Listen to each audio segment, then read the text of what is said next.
नमस्ते छात्रों। रामधारी सिंह दिनकर की कविता आज कसौटी पर गांधी की आग है, इसको हम समझेंगे। इस कविता में कवि गांधीवाद की व्याख्या यथार्थ दृष्टि से करता है। उसके अनुसार शक्तिशाली होते हुए भी किसी दुर्बल को न सताना ही अहिंसा है। अन्याय का प्रतिरोध करने के लिए हिंसा का प्रयोग अनुचित है। वह मनुष्य को निर्भीक होकर हिंसक का दमन करके अहिंसा की प्रतिष्ठा करनी चाहिए। इसलिए वो गांधी की आग, गांधी जी की आंतरिक तेजस्विता जो उनके तत्वज्ञान में निहित थी, की कसौटी बतलाता है। यदि भारतीय साहस पूर्वक युद्ध करके आक्रमणकारी को पराभूत कर दे, तो वह आग सही और सत्य सिद्ध होगी, अन्यथा नहीं। इस कविता के माध्यम से हम जान सकते हैं कि चीनी आक्रमण ने कवि को कितना विचलित और क्षुब्ध कर दिया था। कवि इसमें विनय, शांति का पक्षपाती होने के कारण जवाहरलाल नेहरू की आलोचना करता है। उसके अनुसार नेहरू की यह पुकार कि अब पशु मत बनो, यथार्थ पर आधारित नहीं है, क्योंकि मानव रणभूमि में मन में दया रखकर युद्ध नहीं कर सकता, तब तो वह स्वयं पराजित हो जाएगा। तो इस कविता में युद्ध संबंधी तत्वज्ञान प्रकाश में आया है। कवि कहता है कि धर्म, तप, अहिंसा, शस्त्र और कला, इनकी रक्षा शस्त्र बल ही करता है। ऋषियों को भी सिद्धि तभी तप से मिलती है जब पहरे पर स्वयं धनुर्धर राम खड़े होते हैं। तो इस प्रकार का स्वर जो है इस कविता का है। ये कविता भी भारत चीन युद्ध के प्रसंग में लिखी गई है, नेफा युद्ध के प्रसंग में लिखी गई है। तो इसमें भी कवि चीनी आक्रमण के प्रतिरोध के लिए शस्त्र बल का सहारा लेने के लिए भारतवासियों को ललकार रहा है। युद्ध का विरोध करने वाले जवाहरलाल नेहरू की इसमें आलोचना की गई है। कवि जवाहरलाल नेहरू के उस कथन का संकेत कर रहा है जिसमें चीन द्वारा भारतीय सीमा पर आक्रमण किया जाने पर भी लोगों को उत्तेजित न होने तथा धैर्य रखने की अपील की गई थी। भारत के प्रधानमंत्री वीर जवाहरलाल ने भारतवासियों को संदेश दिया है कि इस घड़ी में भी पशु मत बनो। पशु अविवेकी और क्रूर होता है। वह अपने शिकार पर बेरहमी से वार करता है, पर मनुष्य क्योंकि बुद्धिमान होता है, इसलिए उसे युद्ध के अवसर पर भी विवेक से काम लेना चाहिए।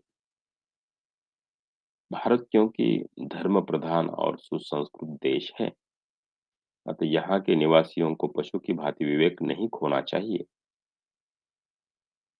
कवि इस संदेश की समीक्षा करता हुआ आक्रांता क्रूर भावना से को संबोधित करता है।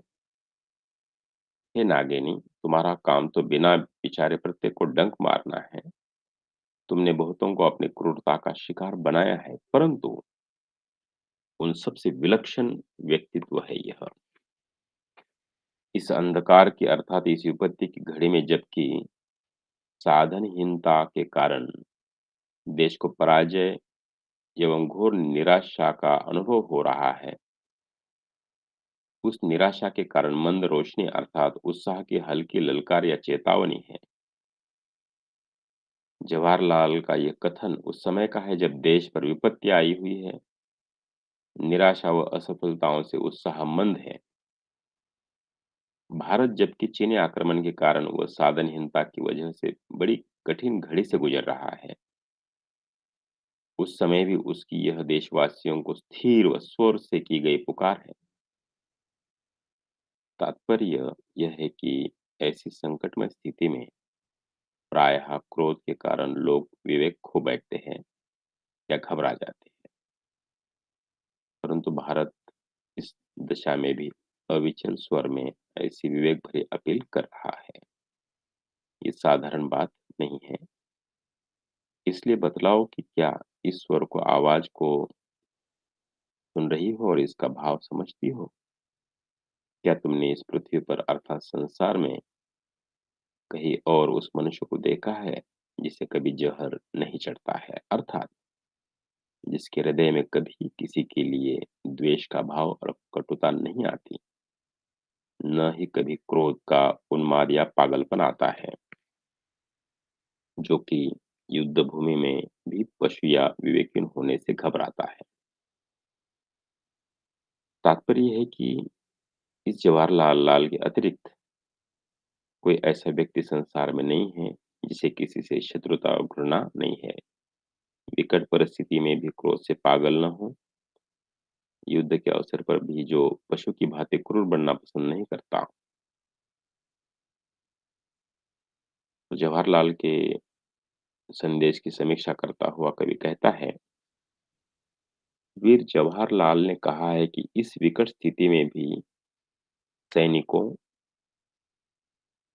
तुम पशु की भांति विवेकहीन और निर्दय मत बनो। ठीक है, वह वीर है, उसने ये बात अपने चरित्र के अनुसार कही है और ये ऊंचाई की बड़े महत्व की है। कोई महान व्यक्ति ही ऐसी बात कह सकता है। पर इस संबंध में कुछ चिंता अर्थात विचारणीय भी है। वह ये कि क्या मनुष्य जब युद्ध करने जाता है तो मानव बनकर जाता है? अर्थात मानवता को निभाता हुआ वह लड़ने जा ही नहीं सकता। मानव में दया, विवेक, संयम, धीरता जैसे गुण संभावित है। इन गुणों को निभाता हुआ वह युद्ध कैसे करेगा? क्योंकि यदि निर्दय दैत्यों अर्थात दैत्यों की भांति मनुष्यता से हीन व्यक्तियों का अदम्य गिरोह भेड़ियों, भालू, चीते जैसे हिंसक जंतुओं तथा बाघों का झुंड किसी मनुष्य को चारों ओर से घेर कर उस पर आक्रमण कर दे, उस समय वो घिरा हुआ मनुष्य उन पशुतुल्य दस्युओं पर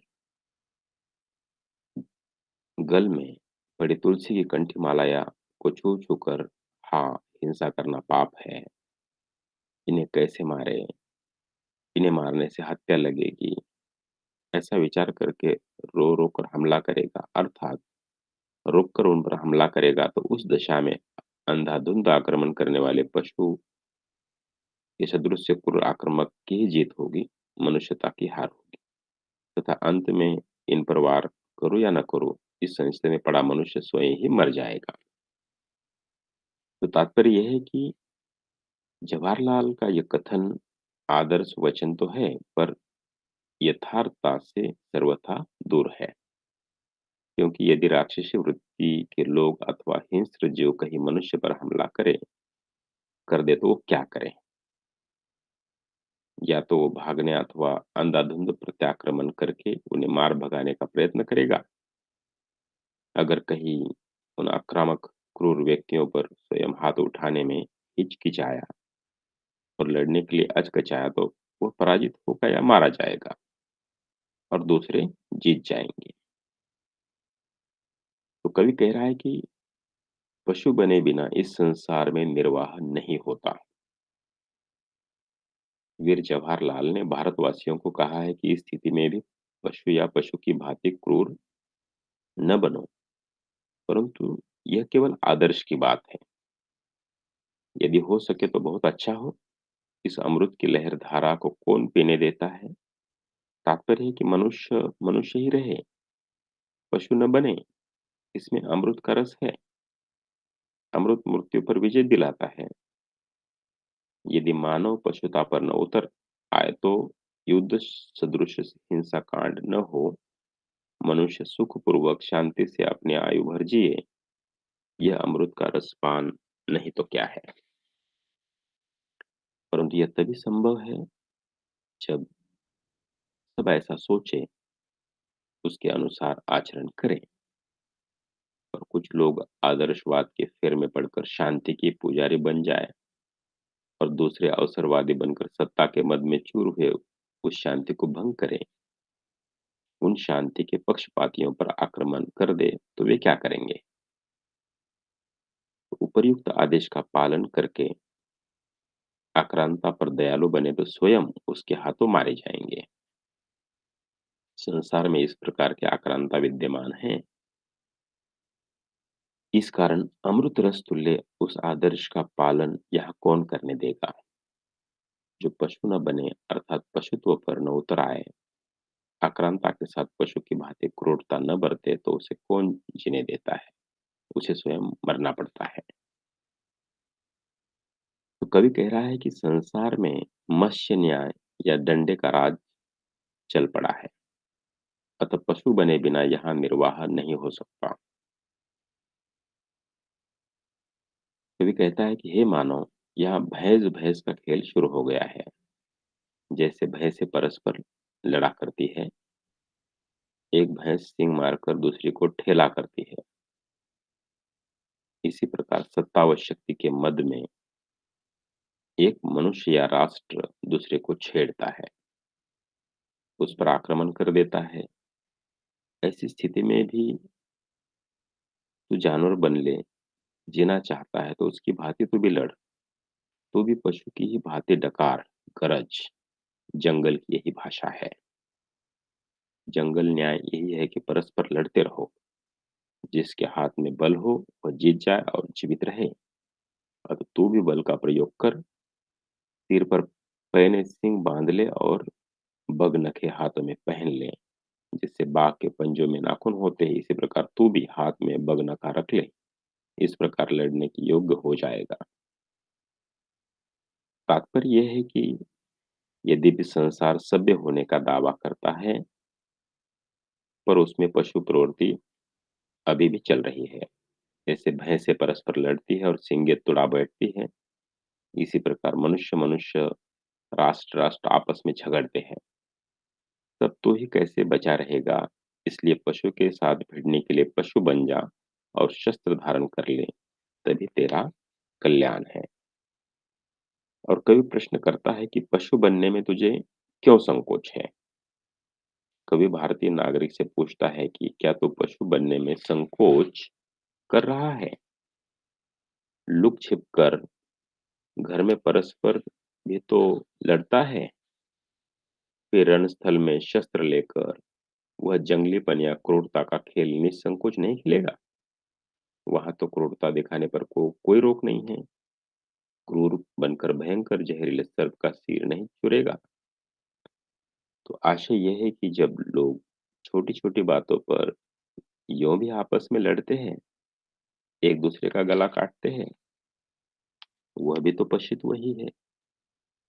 जब यूं लड़ने का स्वभाव तुम्हारा बना ही हुआ है तो जमकर लड़ो। राष्ट्रीय संकट की घड़ी है। इसमें जितनी भी उग्रता व क्रूरता दिखा सकोगे, उतने ही वीर समझे जाओगे तथा द्वेष भरे शत्रु का मान मर्दन कर सकोगे। यदि जहरीला नाग काटने को आए तो क्रूर बने बिना उसका सिर भी नहीं कुचला जा सकता। यदि नहीं कुचला तो स्वयं उसके दंश का शिकार होना पड़ेगा। तो कवि कह रहा है कि क्रूर के साथ क्रूरता बरत कर ही जीतना संभव है। भैंसे जब दौड़ लगाती है तो परस्पर सिंग उलझाकर लड़ती भी है, पर जब शत्रु के आक्रमण के रूप में यह भैंसों की खुरपेट हो रही है तो सिंह न लड़ाकर उसे क्या अपनी पीठ पर ही सहेगा? जो भैंस सींग नहीं लड़ाती, उसे प्रबल भैंस पीठ पर मार मारकर दूर धकेल देती है। इस प्रकार शत्रु के आक्रमण को क्या चुपचाप सहेगा? क्रूरता न अपनाकर उसकी मार खाना ही पसंद करेगा या रण क्षेत्र में जाकर भी प्रत्याक्रमण करना पसंद न करेगा? यदि ऐसा ही समझता है तो मैं एक गुप्त बात बताता हूँ, उसे सुन। रणभूमि में तलवार गंगा जल की फुहार या धार की छींटों से नहीं सींची जाती, बल्कि शत्रु के रक्त से ही तर्क जाती है। यह आश्चर्य की बात है कि तू अत्याचार करने वाले असुर वृत्ति के शत्रुओं से दया, अपनापन दिखाकर तथा उन्हें पुचकार कर लड़ना चाहता है, क्रूरता और कठोरता से नहीं। तात्पर्य यह है कि जब खड़ग हाथ में पकड़ा है तो इसे शत्रु के रक्त से ही सींचना होगा। अत्याचारी अत्याचारी के साथ क्रूरता का बर्ताव ठीक रहता है, दया और प्रेम का बिल्कुल भी नहीं। तो कवि कह रहा है कि युद्ध भूमि में पाप पुण्य का विचार व करुणा का भाव काम नहीं देता, वहां हृदय की दृढ़ता ही काम आती है। कवि कहता है, हे सैनिक, तेरे हृदय में जो पुण्य कमाने की भावना उमड़ रही है, यह विचार आ रहा है कि किसी पर दया करना, प्राणदान करना पुण्य कर्म है, हिंसा करना पाप है। उसको वही रोक दे, उसका नियंत्रण कर, करुणा का भाव मन में लाकर, या जो मरे हैं उनके लिए शोक करता हुआ आंसुओं से आंखों को गीली मत होने दे, आंखों में आंसू मत आने दे। तलवार जो तेरे हाथ में है, उसे दृढ़ता से पकड़ ले, मुठ्ठियां ममता के या दया के कारण शिथिल न होने दे। भाव यह है कि इस समय पाप पुण्य का विचार छोड़ दे, युद्ध में हिंसा होती ही है, तो उसके लिए शोक करना कोई उचित नहीं है। मन को कड़ा करके दृढ़ता से शस्त्र पकड़, कहीं दया के प्रभाव में आकर शस्त्र फेंक बैठे। कवि कह रहा है कि अध्यात्म साधना भी शस्त्र के बल पर ही संभव है। जहां शस्त्र बल का सहारा नहीं होता, बलवान शस्त्रधारी शासन का संरक्षण नहीं होता, वहां पर शास्त्र पछताते या विलाप करते हैं। शास्त्रों के कृत्य का विधान और अकृत्य का निषेध रहता है। सामाजिक व्यवस्था के लिए नियम व आदर्श लिखे होते हैं, परंतु उनका पालन व उनके अनुसार आचरण स्वयं संभव नहीं होता। उसमें दुष्टों की ओर से बाधाएं पड़ती है। उन बाधाओं को दूर करने के लिए शस्त्र का सहारा लेना होता है। अन्यथा शस्त्र कलपते हैं कि हमारी शिक्षा को सुनने वाला और उस पर आचरण करने वाला कोई नहीं है। असुर वृत्ति के लोग उनका पालन नहीं होने देते। शस्त्रधारी शासक या रक्षक शस्त्र बल से उन बाधाओं को दूर करता है। ऋषि लोग वन में रहकर भले ही तप और यज्ञ करें, पर अपने कर्म में उन्हें सफलता तभी मिलती है जब उनकी रक्षा के लिए पहरे पर धनुष बाण हाथ में लिए राम खड़े हो।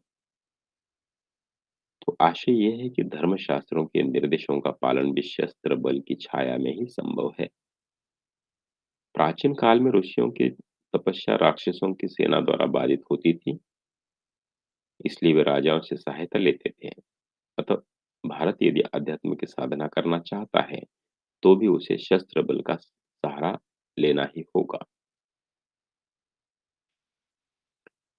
तो कवि कह रहा है कि युद्ध में होने वाली हिंसा के पाप का भय नहीं खाना चाहिए। वस्तुतः युद्ध भूमि में शत्रु सैनिकों का वध करने के कारण हम पापी नहीं बनते। पापी तो वे हैं जो दूसरों की भूमि छीनने आए हैं, या पापी वे हैं जो अपने स्वत्व को, अपने देश की भूमि को छिनवा कर उसे पुनः प्राप्त करने के लिए संघर्ष नहीं करते या उससे रोकते हैं। इसलिए हम भला पापी बनने के भय से अपने हृदय को उदास क्यों करें? इस भारत में मानवता का जो भंडार युग युग से संग्रहित है, पशु बन जाने के डर से हम उसकी कुर्बानी क्यों करें? तात्पर्य यह है कि भारत देश में मानवता का एक आदर्श चिरकाल से रहा है कि दिन दुखी पर दया करना, अत्याचारी व अन्याय को दंडित करने के लिए जीवन की भी बलि दे देना, मृत्यु से भी भयभीत न होना, युद्ध में कातरता न दिखाना। इस आदर्श की रक्षा तभी होगी जबकि संग्राम में सच्चाई से लड़ेंगे। जैसे अतीत में शत्रुओं का मान मर्दन करते रहे हैं, वैसे ही अब भी करें। शत्रु का वध करना क्रूरता या पशुत्व नहीं है। कवि कहता है कि यह चीनी आक्रमण वस्तुतः गांधी के सिद्धांत के विरुद्ध है। यह चीनी आक्रमण के रूप में लाल रंग की ज्वाला से ग्रसने या निगलने आई है। यदि यह संकट गांधी पर नहीं है तो और किस पर है? तो तात्पर्य है कि चीन का आक्रमण क्या हुआ है? ये साम्यवाद का सिद्धांत गांधी जी के सिद्धांत को ग्रसना चाहता है। साम्यवाद हिंसा पर आश्रित है जो पशुत्व या शस्त्र बल को महत्व देता है। गांधी आत्मबल से हिंसा को परास्त करने पर विश्वास रखता है। भारत में गांधी के आत्मबल पर आश्रित अहिंसा से स्वाधीनता प्राप्त की थी, परंतु चीन शस्त्र बल से उस अहिंसा के सिद्धांत को चुनौती दे रहा है।